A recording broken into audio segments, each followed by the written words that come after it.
Welcome to episode 126 of the Sports Geek podcast. This week I catch up with Eric Blankenship from the Tampa Bay Lightning.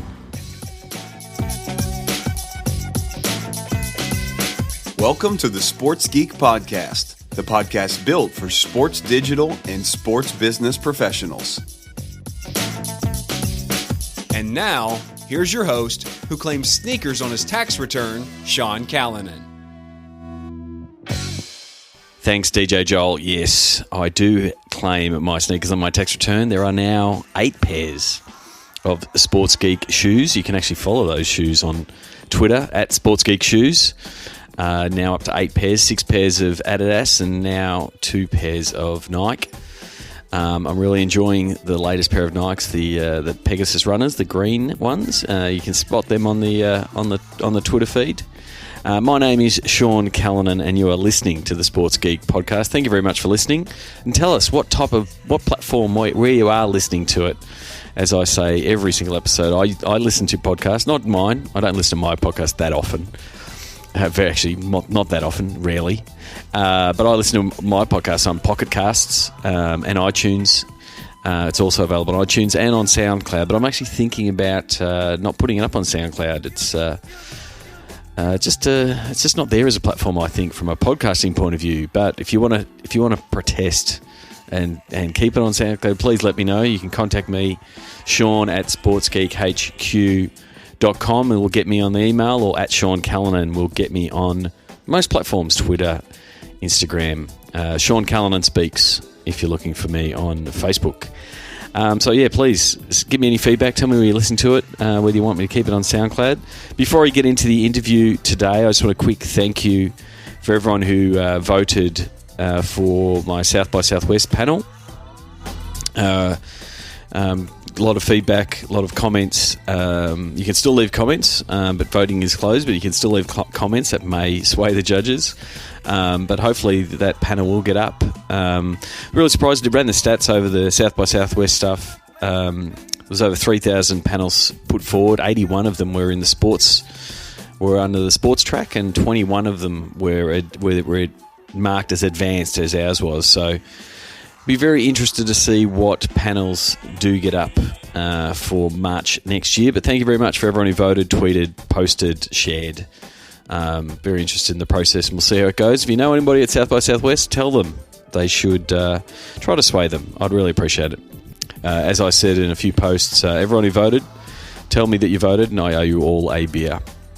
So let's get into this week's interview with Eric Blankenship from the Tampa Bay Lightning. We had a great chat about his sports business journey, starting off at the Lightning and then ending up back at the Lightning. A really cool campaign around Distant Thunder, and also how success requires changing of your marketing plans and what you have to do to keep a sports team engaged when you're successful in a full stadium. It's a good problem to have. Winning is a good problem. And I discussed that with Eric. So this is my chat with Eric Blankenship from the Tampa Bay Lightning.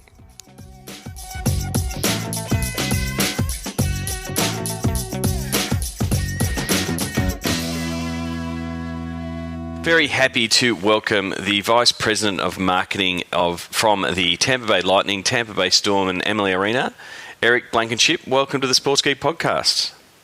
Thank you very much for giving me some time. That's very good. Now, you got your start at the Lightning and then went on a bit of a sports business road trip and have returned to the Lightning 14 years later. Do you want to give us a little bit of a background of your sports business career so far? Yeah, you know what? I'm in a very unique situation. I'm very blessed to have the opportunity to come back home. I mean, for me, I was born and raised here in Tampa. I actually grew up 5 minutes away from Amalie Arena, home of the Tampa Bay Lightning. I used to go to games when the Lightning first started many, many years ago, actually about 24 years ago. I was a fan. I went to school here. I went to college here, got my degree at the University of South Florida in marketing, and I started started my first job actually at the Tampa Bay Lightning back in 1998. And the funny part of that story is that I was working full-time, going to school full-time, and I decided to intern here at the Lightning, and any free time I had, which wasn't very much, I spent here. And lo and behold, after a year of working for free, where I got no school credit, I didn't get paid, they decided, you know what, there's a position open, and we might as well hire this guy because he's been here for a year, and that kind of kick-started my career, and I was working at the Tampa Bay Lightning, which was great right out of college, and technically I didn't even have my degree yet. I drove on my lunch breaks and at night, and I took a couple more classes for another 9 months until I got my degree. But I had my dream job as my first job, which was fantastic. But after 4 years, much like in sports, you get the urge to grow, and my ideal growth was definitely some personal growth and professional growth, and there was an opportunity to join Comcast Spectacor based out of Philadelphia, and they owned the Flyers and the Sixers, and I believe about 6 minor league teams, a couple of arenas, ticketing company, sponsorship company, food and beverage company, and a facility management company. So that facility management company is key to my story because I was in Philadelphia for a year and a half. They moved me to Everett, Washington, which is about 23 miles north of Seattle in the Northwest. I opened a new WHL Junior Hockey League arena. I was there for a year and a half. Then they sent me to Portland, Oregon, about 3 hours south of Seattle, where there was 2 venues. One of them was home to a junior hockey league team, but the other one was home to the NBA Trailblazers. After nearly 3 years there, they sent me back to Philly to be the vice president of marketing for the NBA's Philadelphia 76ers, and I was there for about 3 years. And then, quite honestly, I saw what was happening here in Tampa, and I saw Mr. Vinnick became the new owner. He found a way to grab Todd Lewicki, who is a very, very accomplished sports executive, to come from the Seattle Seahawks to Tampa. And then Steve Griggs, who's now our CEO, came here as well. And I told myself and friends that, you know what, I want to be part of the Tampa Bay Lightning, and I'd always wanted to find a way back home, and home for me was not only Tampa but was the Lightning. And for whatever reason, it never worked out. But lo and behold, I decided, you know what, I'm going to go back to Tampa. I took a job as chief marketing officer for a performing arts theater here in Tampa, the Tampa Bay area, which was the first time I was ever out of sports, but it was a way for me in the marketing world to get back entrenched in the market, rekindle old relationships, create new ones, so that when and if the opportunity presented itself to come back to the Lightning, that I would be the right guy. And 2 years ago, that opportunity presented itself, and I joined the Lightning as their VP of marketing. So there's my long-winded answer, but I think you and your listeners know pretty much everything there is to know about me professionally. But it is, there is there would be similarities to other people's stories in the, taking on opportunities, learn new industries, whether it be facilities management, seeing how things work in different parts of the country, because I'm sure the Northwest and Portland, Seattle is very different to East Coast. So, it's very much something that's, like you said before, professional development, to see how things are working in all the different leagues, being able to look at both, things from a hockey point of view, and then NBA with the Sixers. It just broadens your experience. So it's really, really valuable in that sense. Yeah, absolutely. I mean, you mentioned quite a few of the different variables. I mean, there were times where I marketed indoor lacrosse team, a soccer team, indoor soccer, minor league hockey, arena football, you name it, and I probably did it. And that was just on the sports side. Now you start factoring all the events, concerts, circuses, family shows, and everything in between. I mean, I've marketed on some degree or another, probably hundreds and hundreds of different shows in different markets. And like I said, I'm very fortunate to be back at home, not only in Tampa, but for the Lightning, because in our industry, you don't always get a chance to come back home, especially at a little bit of a higher level. And, I'm very lucky that I had my dream job back in '98, and somehow I found a way to come back to it. So your role now, VP of Marketing for the Tampa Bay Lightning in the NHL, Tampa Bay Storm, the Arena Football, and then the arena itself, Amalie Arena. So that's all the games, obviously, for the teams, but then the same thing because you've got Amalie Arena, concerts, and anything else that's happening around the precinct. That pretty much all encompasses your role. Yeah, and the way we're set up here, and again, I'm very fortunate. I take a very active role with the Lightning and the Tampa Bay Storm. When it comes to the events, we're very lucky. We have a very accomplished team of people that really take the lead role in that. I provide more so than anything a little bit of insight. We try to leverage some of our other resources to help them out. But day to day, we have a great team that really handles all the events, which is good because we do a lot of events. We're one of the busiest arenas in the country. So what's how are things at the Tampa Bay Lightning now? I read recently that your season tickets are reaching capacity. It's a really good problem to have from a marketer point of view that you don't have to sell tickets, but how does that change your plans around, getting to a stadium that is capacity, but you also want to continue to engage the Tampa Bay market and keep everyone involved when the sold-out sign starts going out? Like, some people say it's a massive success, but it presents its own challenges. Yeah, it absolutely does. And, I'll probably say this term more than once, but, at the end of the day, we're still hockey in Tampa. And we won't ever forget that. And it's part of who we are. We embrace it, but also we understand that there are certain challenges that go along with that. And again, ever since Mr. Vinnick bought the team approximately 6 years ago, and he brought in the leadership that is still currently here and all the staff that kind of supports that leadership, we've used the key word here for the past 5 years, and that's transformation. And that's definitely what this organization has done. I mean, it's been a major transformation over the past few years, from not only the team itself, but also the arena, and quite honestly, everything that has to do in between all of that. So, the brand has grown immensely over the past, 5 years, but absolutely exponentially over the past 3. And look, I will never, ever, ever discount winning. Winning matters. Winning helps. Winning is paramount to quite a few different lines of business. But we've focused on growing our brand and really strengthening our brand. And when I use those two words deliberately, growing our brand, I look at it this way. Right now, there's approximately 3.5 million people in the greater Tampa Bay area, which is a pretty substantial size. I mean, we're the 11th largest market in the United States, so not everyone thinks about Tampa Bay being that big of a market, but, we're creeping up on the top 10, and we should be there actually in the next 2 years or so. But according to our research, there's 1.2 million Lightning fans, and that's defined by anyone that watches a game, listens to a game, attends a game, or you have like Lightning merchandise to some degree or another. Now that number has doubled in the past 2 years. So, just 2 years ago, we were half that. So what that has translated into is that, we're riding a 66-game home sellout streak that goes back not only last season but the season before and in the playoffs. So, we're very fortunate in that.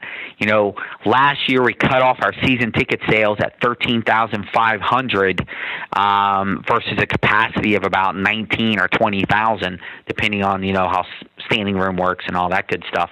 And we cut that off October 1 last year. This year, we cut it off 6 weeks ago at 14,500. And then the first question I always get is, well, why are you cutting off season ticket sales? You always hear about the lifeblood of the organization is season ticket sales, and that's absolutely the case. But, there is some interesting factors that I can give you, and there's a short-term reason and a long-term reason. And the short-term reason is this, is that, in my opinion, there's only two types of people in this market.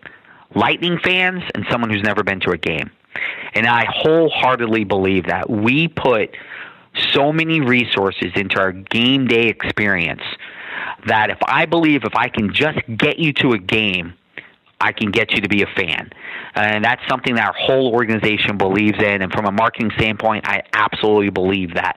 And I'm gonna wrap this all up and come back to that statement in a minute. But that is very important. We need to get people to the game because, in my opinion, there's 2.5 million people that aren't Lightning fans. Now, we've been a good team for the past 3 or so years. We went to the Stanley Cup Final 2 years ago, and then we were 2 goals away from going back there last year. We're returning all of our key players this year. They're all young. I mean, we're poised to be a contender for the next several years. So the question is always, well, why don't you keep selling? And the answer is somewhat simple. Going back to my statement, I need people to come to games. I need new people to come to games. I need new people to become fans. And if we sell out all of our tickets to season ticket members, we're limiting the amount of tickets to the general public. And that's something that we know we need to continue to work on. So we want to make sure there's enough tickets out there for the market. And that's very important to us. That is the long-term vision, is we need more people in the Lightning net, so to speak, right? We need more people in that funnel. The short-term reason is, it allows us to keep our season ticket price, relatively speaking, lower. Because as many people know, especially people that are listening to this, your season ticket price is your lowest price ticket. Your single game type price is your highest price ticket. So for us, our ownership, our owner, since it's a singular person, is very aware of the cost associated with going to a game. And even though I've been in situations where, you might have a team that squeaks into the playoff and you go and raise ticket prices 10, 15, 20%, I've sat in 2 years' worth of meetings with our owner when we propose as a group a little bit higher ticket increases, and for 2 years in a row he says no. And says, you know what, I want very modest increases across the board. I don't want to jack prices up so high to where the cost of attending a game shoots up dramatically. We know we need to stair-step that process, and we need to continue to grow it because at the end of the day, we're hockey in Tampa. And while last season we were number 3 in the league in paid attendance, which is great. I believe it was only Chicago and Montreal, and they have bigger buildings than us, had more paid attendance than us. And again, most people wouldn't think this hockey team in Tampa could boast that, but we did. But in terms of revenue, we're definitely in the bottom half of teams in revenue, and that's because our average ticket price is significantly lower than that of the league. So we know we have a lot of work to do to grow that ticket price. Our owner just doesn't want to do it all at once. He wants a moderate increase. So that's why we've cut our season ticket sales back a little bit. To be fair, it does create more demand for tickets, which I like on the marketing side. So over the course of the year, we still have to work to sell out the games. I can just be a lot more strategic in how I do that. And I don't have to use all my marketing resources to sell tickets now, which kind of goes into your point, what the heck are you guys doing? A lot of what we do now is, again, growing and strengthening the brand.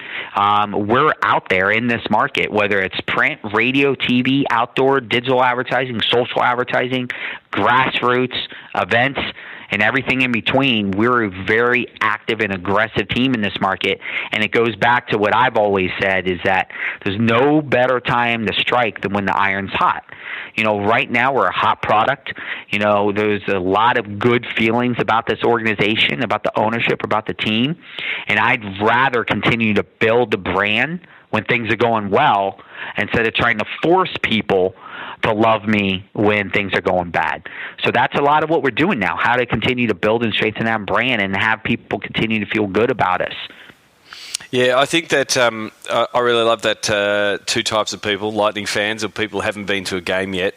I think that's something that all marketers can embrace because you do have those two groups to serve. You want to make sure that your Lightning, your fans are all over what you're doing, both from coming to a game and being in the game and then consuming everything that you're producing. But yeah, you're always got to be growing that market, like you said, filling that funnel.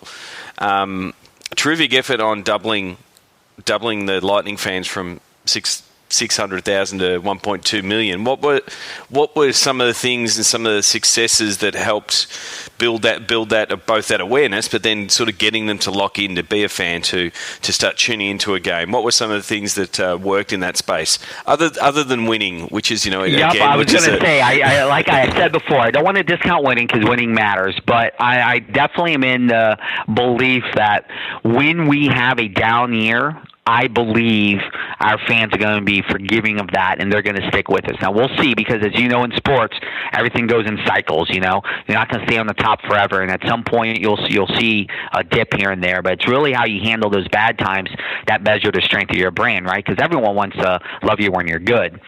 So for us, there's been a few different things, quite honestly. I don't want to discount the fact that our owner is at the apex of this organization, and we lead by his example. And when he came into this market, he had no ties to Tampa. He was from the New England area, I believe. And he decided to take ownership of this team, but he also took ownership of the city. And what I mean by that is he made a concerted, sincere effort to become part of this community, and more so make this community better. And a lot of teams and organizations can say that, but this guy came in, and Mr. Jeff Vinnick came in and decided, you know what, one of our pillars for success is going to be our community involvement.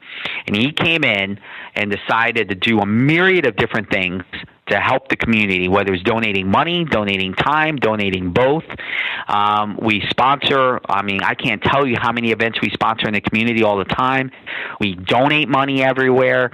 We actually have a program that's called the Community Heroes Program, and he started it when he bought the team 5 years ago, and he pledged for 5 years, and he since has pledged again to do it for another 5 years, that every single game there's going to be a community hero that's nominated, and then by a separate third party is awarded $50,000 of his own money to basically make that program better. And he's been doing it for 5 years. We're going to continue to do it. It's to the tune of $10 million. I think it's almost $11 million, because we actually did it in playoffs as well. $11 million of his own money over 5 years. He pledged another 5 years worth. And that's one of maybe 20 community-driven programs that he decided to do. So we're talking about a team that, quite honestly, loses money, is in the bottom of revenues for the organization or of the league. He doesn't want to, increase prices too much. And yet, despite all that, he's giving away money. And this community recognized that and appreciated those efforts to the point where now, I call it the Vinnick factor, matters. People want to be part of this organization.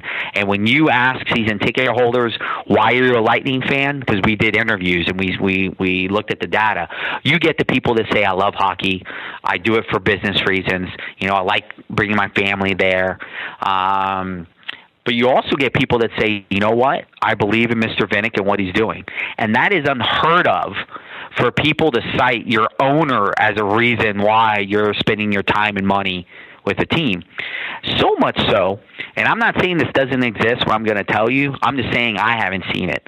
But if you come to games or watch parties or any of our fan fests, you will see a handful of people with jerseys with his name on the back. You don't see that very often in very many markets, right? There's a myriad of other players you can put on the back, and there are people with Vinnick's name on the back. So what do I attribute our success for? 100% Mr. Vinnick and his vision for this organization.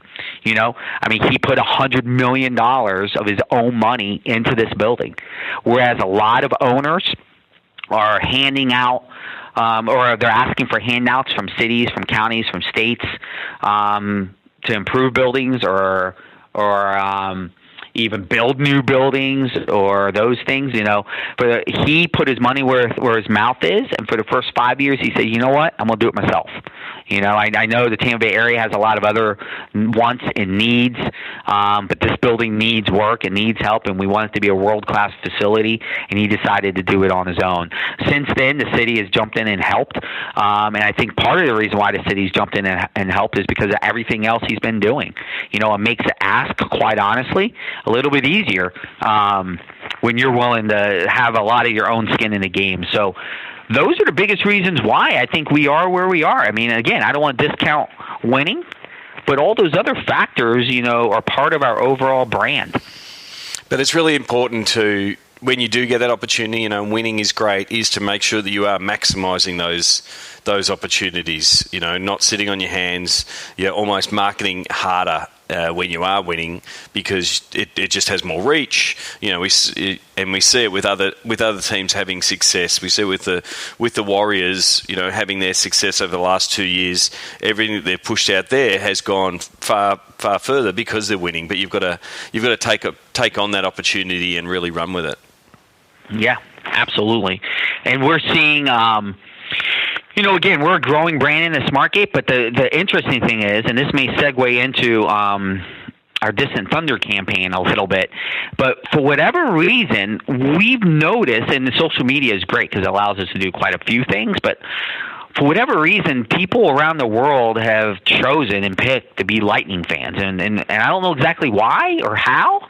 But we're seeing more and more people from around the world be Lightning fans. Now, part of it, and again, I don't want to discount winning, but I think part of it is we have a lot of players from all over the world, as evidenced by the fact that we have 12 guys in the World Cup of Hockey tournament. That's a pretty substantial number. I think we have more than anyone in the league, and Callahan was number 13 for us, but he got injured. So at one point, we had 13 guys in World Cup, and I think having people from all over the world kind of obviously makes a difference, but we've seen a lot of people around, different countries and whatnot adopting the Lightning as their team. And that's the opportunity, I think, now, for the Lightning and all NHL teams as the coverage becomes more accessible, as they can just dial it up from a digital point of view and watch every game. You as VP of marketing, you've got this dual marketing task now, both marketing into Tampa, into the 3.5 million, growing that to try to find that extra million Tampa Bay fans in the Tampa Bay area. But then the opportunities are endless globally.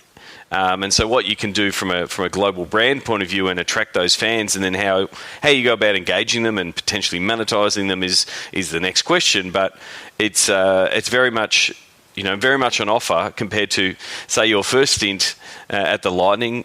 Global fans and talking to these fans around the world wasn't even an option. Whereas now, like you said, through the advent of social and digital, it's now available. And a good friend of mine, Natalie Brown, who's been on the podcast when she was at the Storm, and now she's at Collingwood. She puts her hand up and says she's Australia's biggest Lightning fan.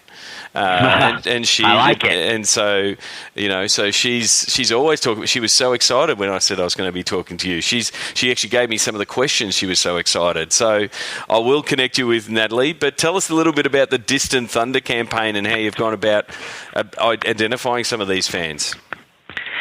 So Distant Thunder is a very interesting story, So during our Stanley Cup playoff run, when we ultimately went to the finals against Chicago, not this past season, but the season before, so we work with a local agency to do some of the things that we do, especially when it comes to our overall brand look and feel for the season.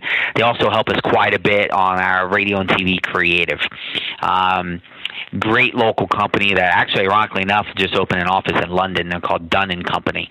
But they're literally based about 5 minutes from us here. But anyway, I remember the owner of the company came into my office, and this is during playoff time, so things are hectic. Things are crazy. He says, "Hey, Eric, I have an idea." I'm like, "What?" He goes, "I want to send some guys to Brazil." I'm like, "Okay, why?" He says, "Well, we have a Lightning fan in Brazil, and we kind of want to talk to him." I was like, "What?" And he goes, "Yeah, I think it might be kind of cool." And I literally kind of blew it off. And I'm like, okay, whatever. Because the bottom line is they do such great work with us, and they're very in tune with our brand and what we stand for. So if he felt compelled enough to ask me to send people to Brazil, I was like, you know what, I trust you, go ahead and do it. Little did I know that would be the start of something quite big. So they go to Brazil, they send a couple cameras out there, and they meet this guy, Raphael. And basically, and I would definitely ask your listeners to do a Google search for Distant Thunder and Lightning, or you can find it on our website, although our website is about to change over here in the next couple weeks, so who knows where it's going to be then. I will find it. I will find it and include it in the show notes. Great. But anyway, we basically found out this guy's in Brazil, and he's a huge Lightning fan. And I'm talking like one of those P1 Lightning fans that all of us clamor for. Lives and breathes Lightning. Listens to us, watches us, wears our gear, spreads the word about the Lightning. But the interesting part of the story is he'd never been to the States. He'd never been to a Lightning game. There's really no connection to a Lightning, so we were wondering, well, how the heck did this happen? So I don't want to spoil too much of it, because I can honestly tell you, when I watch this video, and I've seen the video 50 times, it legitimately makes me pause and really appreciate what I do and how lucky I am to be doing what I do for the Tampa Bay Lightning in this market, because it gives you a real good indication of how important what we do can be. But we get his story. Why is he a Lightning fan? What does it mean? What's his life like? And then the interesting, and again, I'm reluctant to spoil some of it, but I think it's worth giving you and your listeners a little bit of insight. But in the story, he says, I've never been to the United States, and I've never been to a Lightning game. One day I hope I can make it. So we did a 30-second teaser video for this, and we threw it out on social media, not really knowing what to expect. And the amount of feedback we got was just unreal. And you know what everyone was saying? You got to get this guy to a game. And literally, when I saw it for the first time, I looked at my creative director. I'm like, we got to get this guy to a game. And then I showed it to other executives here, and everyone said, how can we get this guy to a game? I'm like, that's what we said. And literally everyone was saying the same thing. So when you watch this video, you'll kind of find out why we all said that. And then the story continues to unfold. There's technically 3 videos. There's a 30-second teaser. There's about a 2.5-minute mini movie on this guy. But then there's I forgot how long the recap is, but there's a recap of his experience, because we do bring him to a game. And again, I won't share the insides and outs of that, but it's definitely worth a watch. But basically what that turned into was something much bigger. And then we realized that there are fans all over the world that are Lightning fans. And for some reason, they've adopted us without even really, knowing us, quite honestly, all that well. I mean, they don't live in Tampa. They don't go to games.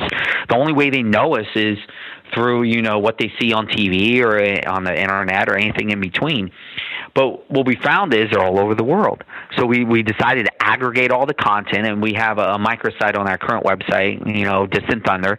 And basically, over the course of the past year or so, people keep submitting photos and videos of themselves supporting the Lightning, mostly with, hats and T-shirts and jerseys all around the world. And it's turned into something much bigger than we ever thought. And now it really speaks to our brand and what it means globally, just as much as what it means locally. Yeah, that's terrific. And like I said, when I sent that to Natalie and said, "Hey, check this out," she goes, "Oh, I am all over that." So I will definitely connect you with Natalie, because she might put her hand up and say she's Australia's biggest Lightning fan, and I don't doubt her. Don't doubt her at all. One of the last things I wanted to talk to you about, you have discussed a little bit so far. Turnkey Sports surveyed and did a survey of NHL teams, and the Tampa Bay Lightning was rated number 1 for overall game day experience. That's obviously one of the key things, going back to that point before of you've got Lightning fans and people haven't been to a game. What are some of the things that you're looking to do game day to make the Lightning experience the best there is?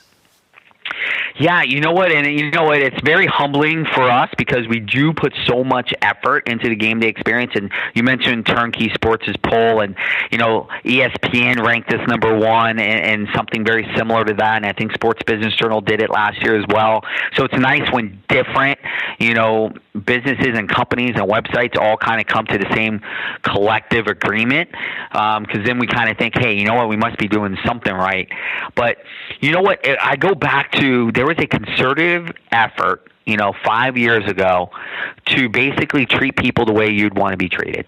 I know that goes without saying, but when you come to our building, and for those of your listeners who ever have, I'd love to hear their comments and see, am I completely making this up? Because, I've been with the Lightning now for 2 years, and 2.5 years ago I would have said the same thing.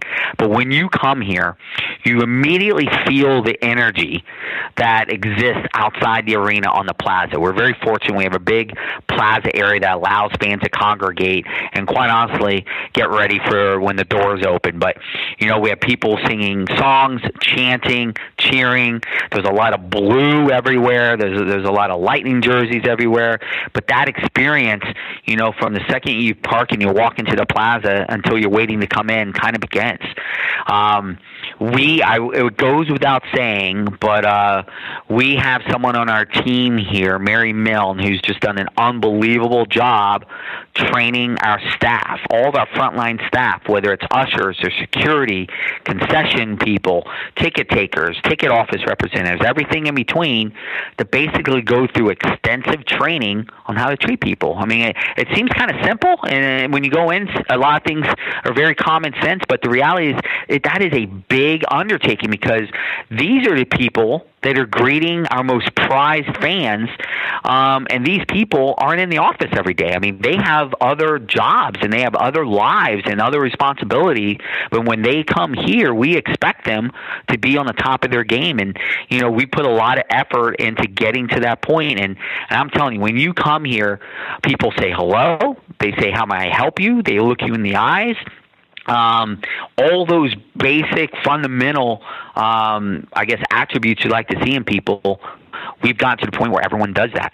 Our game presentation has really been turned into something very clean and organic, whereas there's a lot of teams, I'm not saying this is the wrong way to do something, but there's a lot of sponsor messages and sponsor signage and all that stuff. Ours is very clean, and it very much is about the game. Now, we do have to work in some of those elements.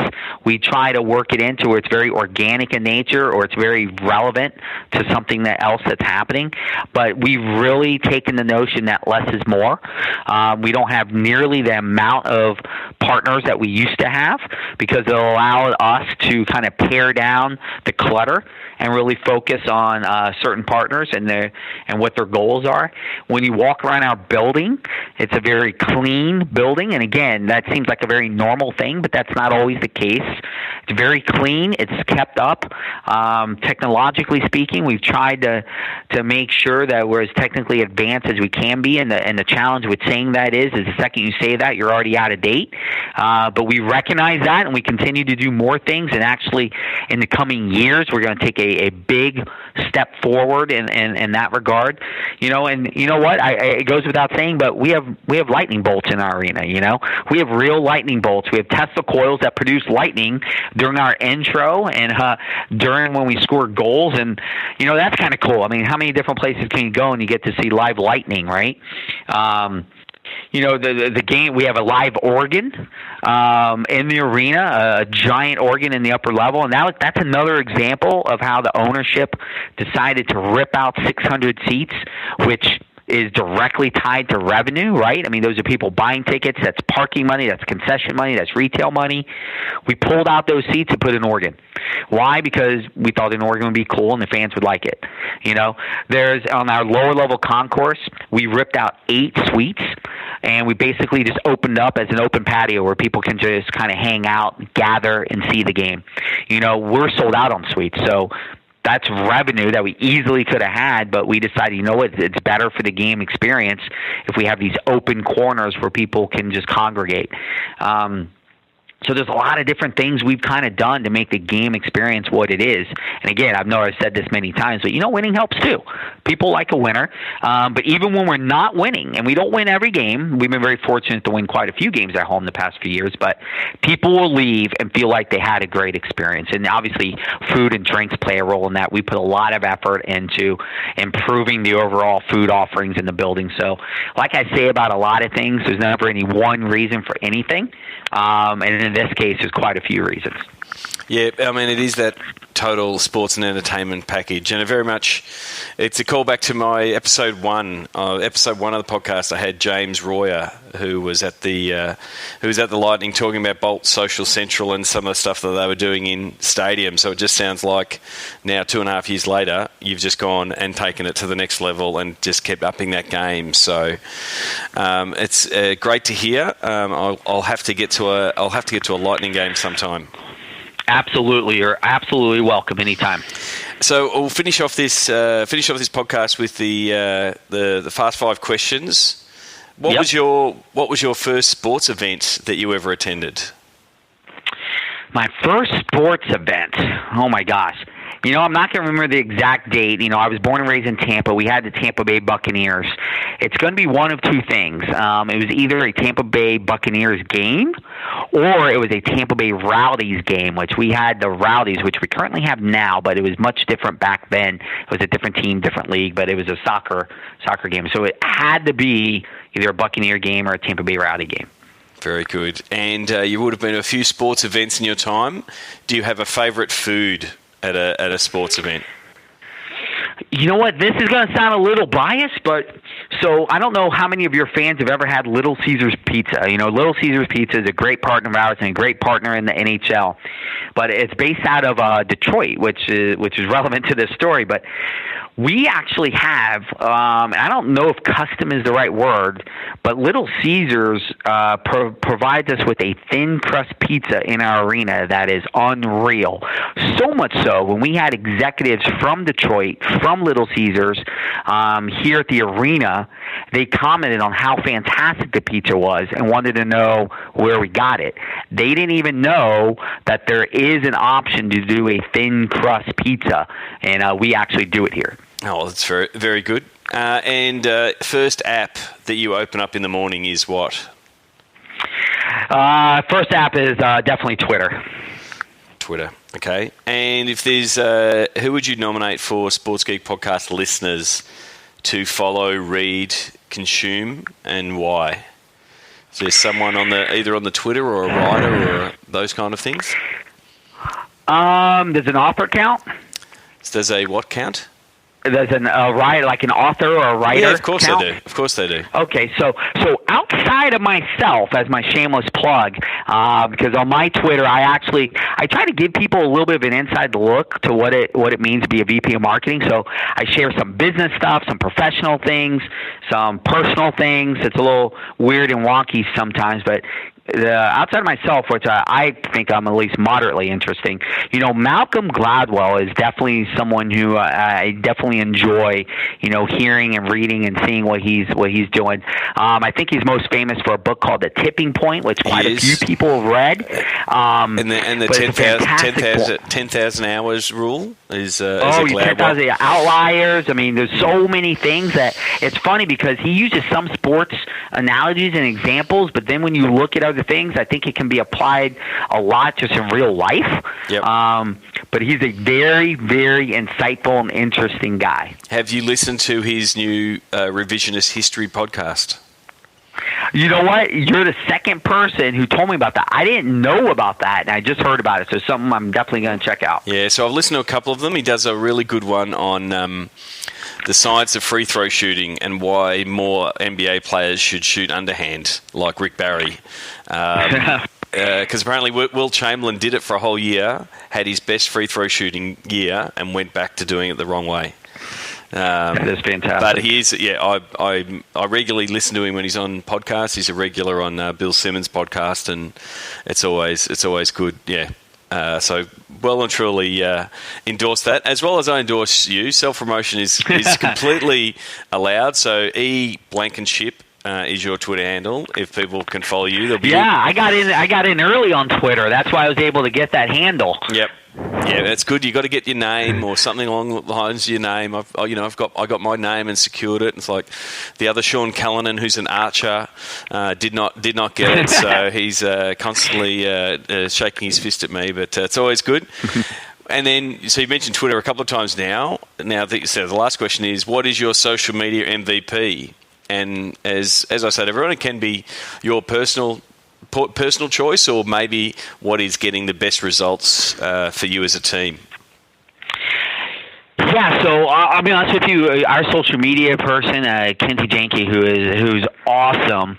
I believe, and she would probably laugh if I said this, she's a little partial toward Twitter, with a little bit of a second partialness to Instagram. So for us, I mean, we've kind of seen Facebook in terms of growth level off a little bit. I mean, we've got a fair amount considering the size of our market and our fan base, which is great. And engagement is still really, really strong with Facebook. We've seen significant growth with Twitter, and one of the things I like about Twitter is the real time experience that exists there. It's just, and I use Twitter, probably like a lot of people. It's where I get all my news, regardless of what that news is about. That's where I go to get news. I mean, TV isn't where I go first, and print, I don't know last time I read a newspaper, but it's kind of where I go to get news about literally anything and everything. But we have seen significant growth this past year in Instagram, and from a percentage standpoint, Snapchat. Now, it's interesting because I think now with the new initiatives that Instagram has launched, stories, I mean, I'd like to see how that's going to affect Snapchat, and see if Snapchat tries to reinvent itself a little bit so it can fit in, because Instagram's got a little bit of what should I say? They have a head start a little bit on Snapchat already with the user base. They do. So we'll be interested to see how that works. And you know what? It's interesting because we use a lot of social platforms for a lot of different reasons. And it'll be, I always, and maybe since I'm talking to you in the future, I am very curious to find out, well, what's social media going to look like in 5 years? Because 5 years ago, it was dramatically different than what it is now. If you go back 10 years, well, now it's not even around. So I can't wait to see what happens in the next 5 years. And 10, I can't even imagine. I think you probably, even though I am only a day in the future, recording this the morning after your evening, I think the thing is, like, even 6 months is a long way away right now, because we have got this current Instagram stories versus Snapchat sort of thing playing out. Effectively, Instagram's gone and they've got two products in the one product now, with the stories and the Instagram that we once knew, and it sort of depends who I talk to, whether they're in that younger demo, really in the Snapchat camp, or people who are coming from an Instagram base. There is a case for, because Facebook, which owns Instagram, I think most people who are listening will know that, they're so innovative and looking to change, and Snapchat is exactly the same way. They're rolling out new changes, almost weekly. It's that quick. We could see in 6 months that Instagram go, oh, no, we're not doing the stories, and killing it off. It could actually educate a whole market on what, this messaging type platform, how it works, and effectively sort of make Snapchat mainstream normal. That's how you shoot stories, and that's how you consume it. So I think it's still to be played out. I think at the moment, if you're on Instagram, you've got a base. Yes, you should be putting out stories because it's a new platform. We still don't know exactly what people need and what people want. But it is tough. It is tough for people who are running those social channels, because how are you going to make your Instagram story different from your Snapchat story and not have that sameness, because you still want to be driving different fans there. So I think I think there's still a fair bit to play. In the next 18 months will be really important for Snapchat. I think that some of the things that they're doing on the media side are making it very interesting. Like, I think the deals Snapchat are doing with things like the Rio Olympics, and they did in NBC, they did with Channel 7 over here, a different point of view of games. I think potentially as that type of as they do those kind of deals, potentially even in market, if you're able to produce Tampa Bay relevant stories and integrate partners and monetize it, I think that's going to be something that Snapchat has a bit more flexibility to do, whereas Facebook and Instagram aren't as nimble, because they're really, really big organisation now. So Snapchat has to take advantage of that nimbleness, I think, if it's going to differentiate itself from the Instagram stories, because if it keeps that sameness, then people will be going, I don't need to be on that. So a little bit to be played out, but I think in 12 months' time, it'll be very different. because I can always point back to, I think it was episode 28, when I told everybody, don't bother with Snapchat, it's not going to be any good. And then they went and rolled out, Snapchat stories, and you can see a whole day, and it wasn't just private messaging. So it only takes a few pivots to become, a messaging service, which it still primarily is, to actually being a really functional storytelling device. So it just, as it opens up, and I think what you'll find, with the season coming up, I think you'll find more of your players will be using Snapchat as a public tool, as a broadcast tool. I think we saw that in Rio with a lot of athletes using it. It sort of gets them away from that trollish nature that sometimes Twitter can be, and they can just be telling their story. I think you're going to get some really good, rich stories from your players. In the Snapchat space, and that will actually probably drag a fair few people across as well. Only time will tell. Well, thank you very much for coming on the podcast. So we've already given your Twitter handle a plug, Blankenship. Is there anywhere else where people can find you? That's probably the best place. I've had it's funny, I used to have a few different platforms, and I got to the point where I don't think I was serving them all, well. So I kind of just focused, most of my time on Twitter. And like I said, it's interesting because sometimes I might share a few things I probably shouldn't share, but I try to be honest and, give someone an inside look to what the hell a VP of marketing for a professional hockey team does, especially when you have a wife and kids and all these other things in the mix. So hopefully it's at least moderately interesting. Oh, I'm sure it is. I got a fair few of my questions from your Twitter feed, so that definitely helped me. So thank you very much for coming on the podcast. Thank you very much for having me anytime, and I look forward to having you come on this side of the ocean and checking out what the heck's going on here in Tampa. Looking forward to it. Take care. Sign up for Sports Geek News at sportsgeekhq.com/sign up now. Thanks again to Eric Blankenship, Blankenship on Twitter. Please send him a tweet. He does do, as he said on the interview, shares a little bit of insights into his job, running marketing and all things digital at the Lightning. So send him a tweet. Tell him that you're listening, that you've listened to the podcast. And please check out the Distant Thunder video. I've put the initial teaser up into the show notes, and there'll be a few other links to Roberto's trip to Tampa Bay, so you can follow that Distant Thunder campaign, as well as checking out the website lightningdistantthunder.com if you're a Thunder fan. If you're a Lightning fan and part of the Distant Thunder tribe, you can mark a pin on the map and tell people where you are.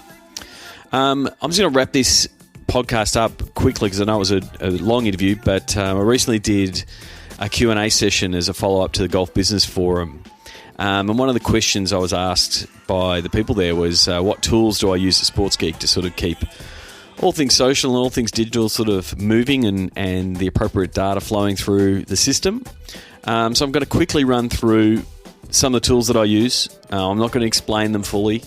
And tell you exactly how they're all wired together, but I'm going to take you through a bit of the digital plumbing behind Sports Geek. If you want more information, or if you're interested in any of these, please just send me an email or set up a time for me to give you a call, and we'll chat about it further. So some of the tools that I use, lead pages. If you've signed up for SportsBiz Slack, you would have used a lead page. I'm finding lead pages really effective in building out landing pages for either campaigns like the South by Southwest campaign, downloads from speaking events, and also I also use the Lead Digits product, which is really powerful, allows people to text in a word and get on the email list. So finding lead pages really good. Starting to use Centre. It's marketing automation platform to wire a few different things together, where I can do things like people sign up on a lead page and I can add them automatically to a Facebook custom audience. So there's a few really cool features in Centre, but it's still a developing product. I use MailChimp at the moment for my email lists, but I am considering the move to Drip. Drip was recently acquired by Lead Pages, and it does its mail automation and mail tagging a little bit differently to MailChimp. So I'm testing that out. It looks really cool as far as the tagging ability. So having one list that is tagged multiple ways rather than the MailChimp method of everyone is in different lists. I use Calendly a lot. Calendly is the way that people get booked in my calendar. If you're a client, you've used Calendly to book in for a go-to meeting. If you've ever booked in for a phone call or a podcast interview, you use Calendly. It's a terrific tool to book meetings without that backwards and forwards of email. I'm obviously using Slack a lot. You can sign up for the SportsBiz Slack by going to sportsgeekhq.com/Slack. There's nearly 500 people in that group now. I use it both with SportsGeek and Chunky Media, but also the SportsBiz Slack. I'm using it with a few clients. It's a really effective way to communicate with teams outside of that email setting. So if you're not in Sports Business Slack, please join. I use workflowy.com. It's a really good dot point note-taking tool. I can write up a whole bunch of notes from a call or from a meeting, or in this case, the show notes and what I'm doing for the podcast, and then I can just share those notes with someone. So I've been using Workflowy for nearly 18 months now. It's quite invaluable. I'm using Canva a lot for a lot of the graphics for the podcast, or if I'm not using it, Meg's using it when she's putting together the show notes. So I think it's really valuable to just churn out really quick, standardized graphics. It's using tradable bits, as discussed on a few podcasts. Did one with the Vancouver Whitecaps and Darshan, founder of Tradable Bits. I'm using that for campaigns, especially with sponsors, and recently did a whole bunch of Tradable Bits campaigns around voting, player of the game voting for Hockey Australia that went really successful. Lately I've been really diving in on how to best use Google Tag Manager, and finding it a really effective way to instrument the Facebook events, pixel events, because once you've set up Google Tag Manager, you can then put in all the code that you need in your website. So if you haven't got Tag Manager set up, it is a once-off painful thing to get your geeks to install, but once it's installed, it's effectively a backdoor into your website, and you can start installing these cool pixels and things like that. They can be timed, they can be fired at only on certain pages, those kind of things. And really a hat tip to Dennis Yu, former guest from Blitzmetrics, for some of the documentation on how to set up Google Tag Manager. Really valuable, really useful when you're trying to set up that digital plumbing side of your website. And I guess the last one that I use a lot is Buffer. So I use Buffer to both schedule my tweets and posts across different platforms, whether it be LinkedIn, a couple of the Twitter accounts, SportsGeek or Sean Callanan, and even I even give Google Plus a little bit of love through my Buffer, but that's about all it gets. That's it. That's some of the tools that I use. I'd love to hear what tools you use. As I said before, send me an email, Sean at SportsGeekHQ, or just send me a tweet. Tell me if there's a tool that you use that you're finding is pretty cool and it's doing the job for you. The last thing I want to do is I want to promote all the Sports Business Week activities that are going to happen in the week of September 11 to 15. I think they're all happening in. It is a brainchild of Russell Scobetti. I've run some SB Week of events in previous years down here in Melbourne. I think Russell has got 48 cities involved. So, yes, that is right. Thank you very much, James, for putting in the applause there. Very much well-deserved applause for Russell Scobetti. If you go to sportsbusinessweek.com, it will redirect to the SB Week 16 page with all the cities involved. I will have a link in these show notes going to that as well, but also you can go to thebusinessofsports.com to find out more about that. We're running one in Melbourne in September. On September here it is. I should have actually checked. It is the 13th. I want to say the 13th. Yes, I do. The 13th, it's going to be at the Honey Bar, where we've had previous SB Weeks. Looking forward to seeing a few people who have been guests on the podcast, like Natalie Brown, who got a shout out in today's episode with Eric. Hopefully Shane Harmon will also be turning up from Westpac Stadium. So please turn up. We'll have a chat, do a bit of networking, and please, join up with other events around the world. So there's a fair few happening in the US, and I think there's also some happening in Europe. So go to sportsbusinessweek.com, check out Russell Scabetti, ask Scabetti, send him a tweet, and get involved. It's a great way to connect with sports business executives, and it's just a good way to compare notes and see what other people are doing. So I hope to see you at the Melbourne one on September 12. As I say September 12, I mean September 13, at the Honey Bar. There will be a link in the show notes to purchase tickets. Until next week, my name is Sean Callanan from Sports Geek, and you've been listening to the Sports Geek podcast. Like the Sports Geek podcast? Find us on facebook.com/sportsgeek. Check out which teams work with Sports Geek at sportsgeekhq.com/clients. Please leave a review on iTunes. Go to sportsgeekhq.com/iTunes. Thanks for listening to the Sports Geek podcast.